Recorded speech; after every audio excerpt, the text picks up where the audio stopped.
on the Peerless II, which is used to be an oil barge, I guess. Yes, an oil tanker. An oil tanker. And it was built in 1946 in Bronte, Ontario. Bronte. Just down the road from Oakville. Was it originally by BA Oil, or was it?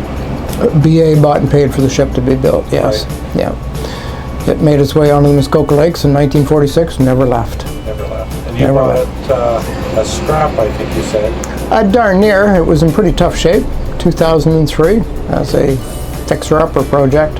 Was it Kingston you bought it? No, it was built. I bought it right here. It's always been on these lakes, so I bought it right here in Port Carling back in 2003. I remember coming and looking at the boat right here at this dock in late August, early September 2003, and we bought it a week, 10 days later. So for around the 15th to the 20th of September. So it's nearly 12 years ago today, or right now.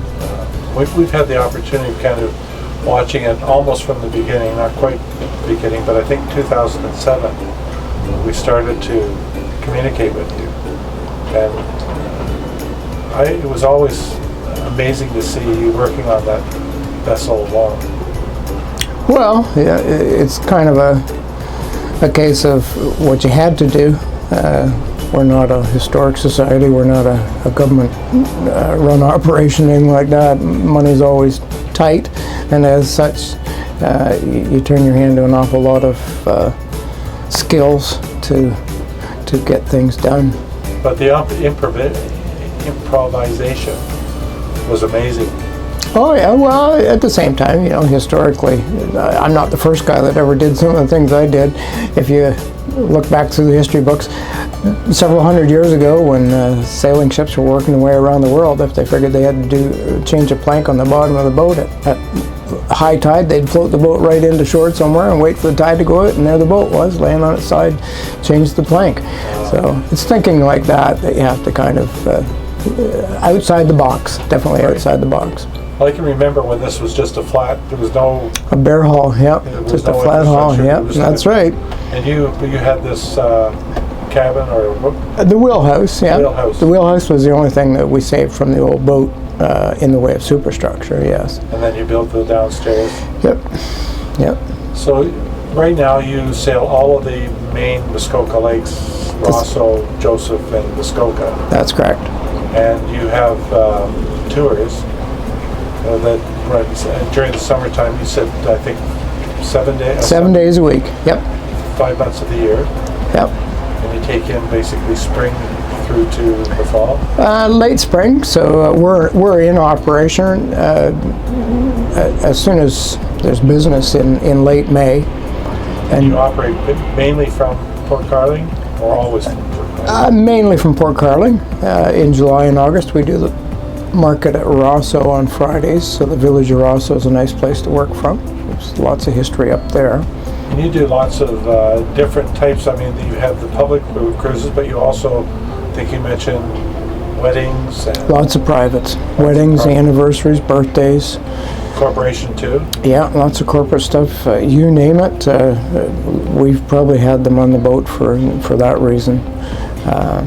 Celebrations of whatever and whenever sort of thing. So this year we were lucky enough to have 3 weddings on the boat, actual weddings. 3 people said, I do, on the boat. That's the first ones yet. I take it too that from what you said that the 2 lakes that you mainly cruise on are Rosso and Muskoka. That's correct. But you'd like to ultimately develop Lake Joseph. Well, Lake Joseph is a beautiful lake, and it's got just as much history as either Rosso or Muskoka.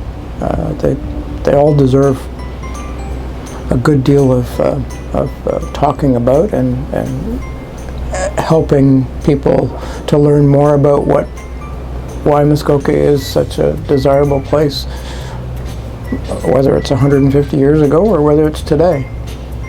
Well, I know on any of the cruises, and I think this was our 3rd that we've taken with you, I've always marveled at the depth of knowledge that you have, and like I said to you earlier, I love to hear some of the stories.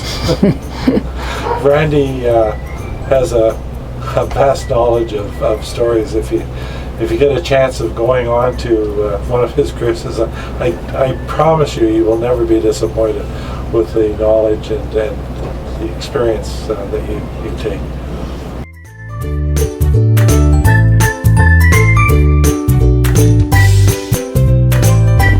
It's rolling? It's time to bid you all. How'd that go again? Time to bid you all, one and all, so long, Farewell. adieu, Goodbye. auf Wiedersehen, So long. and that was one half of the comedy duo, Frank and Frank, Wayne and Shuster. And we'll never make it in Johnny Wayne, Frank Shuster. There you go.